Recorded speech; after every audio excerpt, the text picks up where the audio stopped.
This is EHJ Today, and I'm Tom Lüscher, Editor-in-Chief of the European Heart Journal, and I'm sitting here in Rome at the occasion of the annual Congress of the European Society of Cardiology, and I talked to Professor Keith Fox from Edinburgh. Hi, Tom. And Karen Pieper from Duke. Hello. Hello, welcome. So we just published a paper of the Garfield registry, and you come up with new data. So what did you look at this time? It's always good if there's new data. Yeah. You know, I think what you published was to do with the early events after the onset of AF. Right. What is new now is the development of a Garfield risk score. And you might ask, why do you need another score when there's CHADS-VASc? That's right. And the problem is that the 55,000 patients, and we must stress the fact that Garfield is a prospective registry with audit and quality control and 20% adjudication of the data against source. So it's a very high quality data set. It's huge.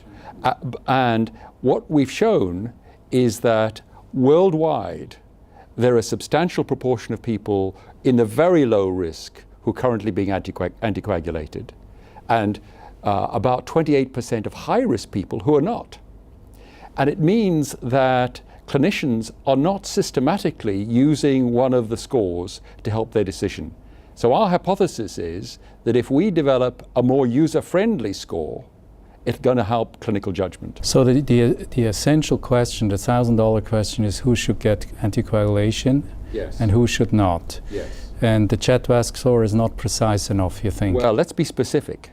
For those with a CHADS-VASc of 0 or 1, the performance of CHADS-VASc has a C statistic of 0.56. So it's marginally better than flipping a coin.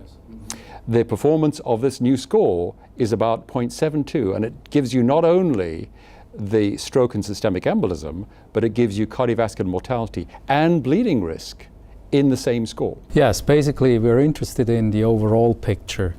How much gain do we have in terms of stroke, MI and death compared to the risk of bleeding? So you put everything together. Put it together, and this is the whole benefit of the risk score, because it's together, it means the clinician, he or she, can weigh this up and say, okay, in this patient, considering the individual factors and this, it's worth or not worth. So in the CHADS-VASc score that we're used to use, we have age, we have gender, we have blood pressure, diabetes and heart failure. What in addition makes your score better then? Well, I mean, let's take renal dysfunction. Renal dysfunction is a really powerful determinant. That's in there. There's a whole series of factors. And, you know, Karen may want to talk about the fact that this is a novel machine learning approach.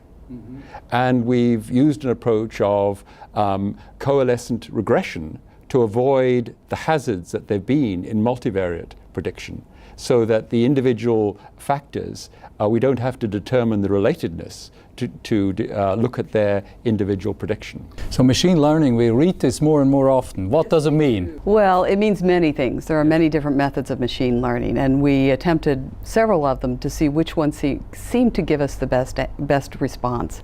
And what we found was that the one that's called outcome tree regression, OTR is what it's often called, or coalescent, either way. It allows you to account for multiple outcomes simultaneously and looks at the correlation between those outcomes. And if there is correlation between them, then it uses that in coming up with one overall regression model. And what we found in our initial looks at this is that it appears that there is a relationship between these, and so what we're really seeing is that there is badness. You know, there is a constellation of clinical characteristics of patients that together explain that a patient is or is not at risk of having multiple bad things possibly happen to them.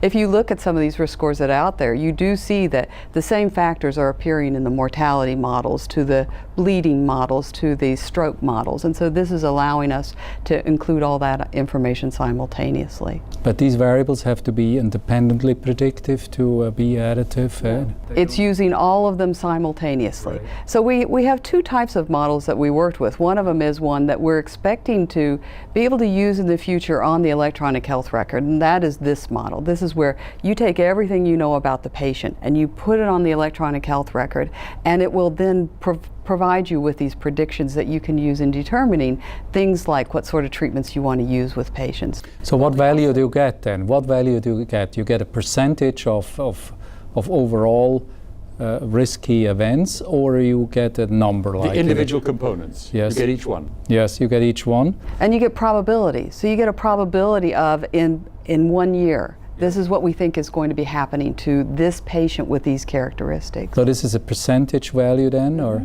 Yes. So for instance, if you are a low risk person, what sort of value would we get? Well, we're hoping, we're still working on this, but what we're hoping is that what we'll see is that as we now start looking at treatments as associated with this and accounting for the biases in why somebody got one sort of treatment versus another, including the country they're in, that we can start seeing, is it the case that some of these patients should or should not be getting these NOACs or the VKA. Right. It may be that what we'll find is in these really low risk patients, they shouldn't be getting them. We can't differentiate that any better. But I think that that's something that we're going to continue to dive into to try to determine. To put some specific numbers on this, Tom, in some of the low risk groups, the risk of stroke is less than 1%. It may be 0.7, 0.6%. So you get only bleeding. The risk of bleeding is threefold that. And yet, there are 51% worldwide of people that are being anticoagulated in these groups. And if the clinician could see that, maybe he or she would make a different choice. So you need to know the stroke risk to account for the bleeding risk. And if this is lower, then of course it doesn't make any sense to give it, and this is very important for clinical practice. And so there's two approaches. One, which is the full system, which could be resident in the electronic record and pop up for the clinician. The second one is the web-based tool.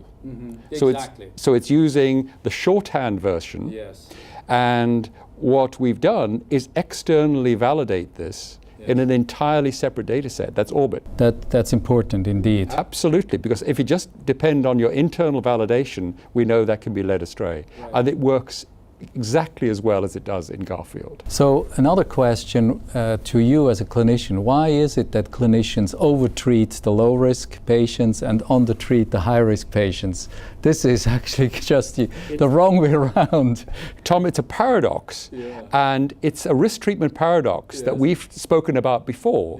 I mean, you have the young patient in front of you, in this case with atrial fibrillation, but it could be a young patient with ACS, and you want to do everything you can to prevent a further event. But you maybe don't get the big picture of what the balance is. Yeah, exactly. So maybe is it also that physicians are more afraid to treat high-risk patients, and while in the low risk they believe that nothing really can happen? Exactly. I think you put your finger on it.